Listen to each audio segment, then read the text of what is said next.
Why do we want what we can't have? First, we start with a fish tank. Then we load it up with fish. Then there goes corals. But with a tank filled with fish and corals, we might stumble across the beautiful silhouette of either a butterfly or angelfish. And now we have something else to ponder upon. Should we get a butterfly or angelfish for this fish tank? In this video, I'm going to go over a few of the more reef-safe options as it pertains to butterfly fish and angelfish. Now keep in mind, more reef-safe does not mean reef-safe. These are fish that are less likely to pick at your corals or your invertebrates. This doesn't mean that they won't do it, just less likely. Remember, each fish has its own temperament and could choose whether to pick or not to pick at corals. First, let's start with the butterfly fish. On this list, I have two butterfly fish that I recommend putting in a reef tank. First, the yellow pyramid butterfly. This fish is mainly white with a black and yellow accent. The white coloration forms a triangle with the yellow fins, leading to its name, the pyramid butterfly fish. The black head helps it camouflage itself in the wild.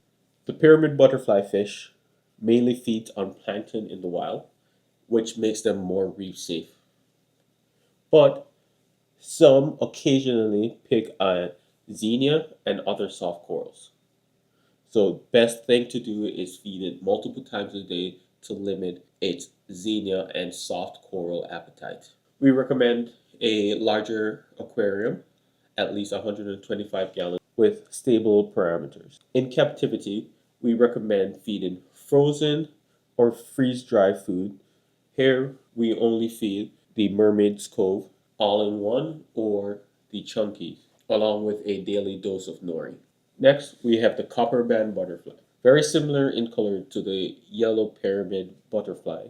These fish have a white/silvery body accented with copper-like yellow stripes alongside with a black dot. The Copperband butterfly, also known as the beaked coral fish, is found in reefs in both the Pacific and Indian Ocean. This butterfly fish is one of the three species that make up the genus Chelmon, and all have long beaks. Most hobbyists will know this fish due to its impact on your Aiptasia population. These fish love to eat Aiptasia, which make them a great addition to any tank struggling with Aiptasia or a tank that wish not to have an Aiptasia bloom. A healthy specimen will readily eat mysis or other readily available foods within the water column. They do have a liking for soft corals, such as LPS, and can nibble at some stony corals. So make sure to keep an eye on your Copperband butterfly and try to feed it well. Next, let's take a look at the angelfish. First, starting with the masked swallowtail angelfish.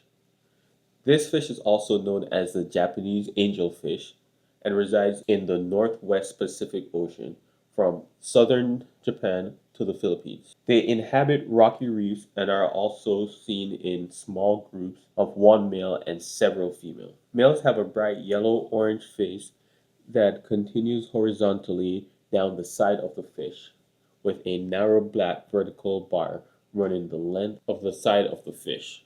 Females have a cream to white colored chest, which generally change to yellow along the top of the dorsal fin, with a dramatic black band over the eye.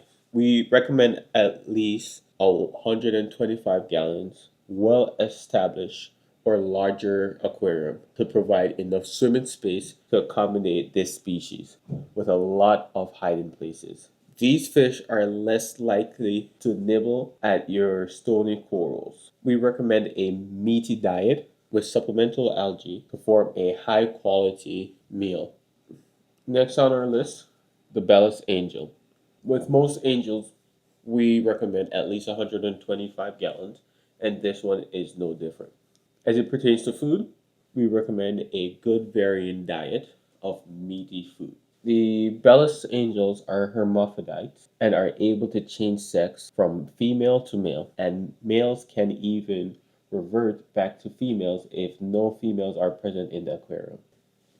And last but not least, The Joculator angelfish, also known as the yellow-head angelfish, is a beautiful, not so seen dwarf marine angelfish that is only found in the Christmas Islands and the Cocoquilin Islands in the eastern Indian Ocean. These require at least a 70-gallon aquarium. We recommend feeding these fish around 2 to 3 times per day to avoid them nipping at the corals or mantles of clams. Again, feeding them with a very meaty diet will help to prevent this from happening. If you found this video helpful, give us a like and subscribe for more. Until next time, keep reefing.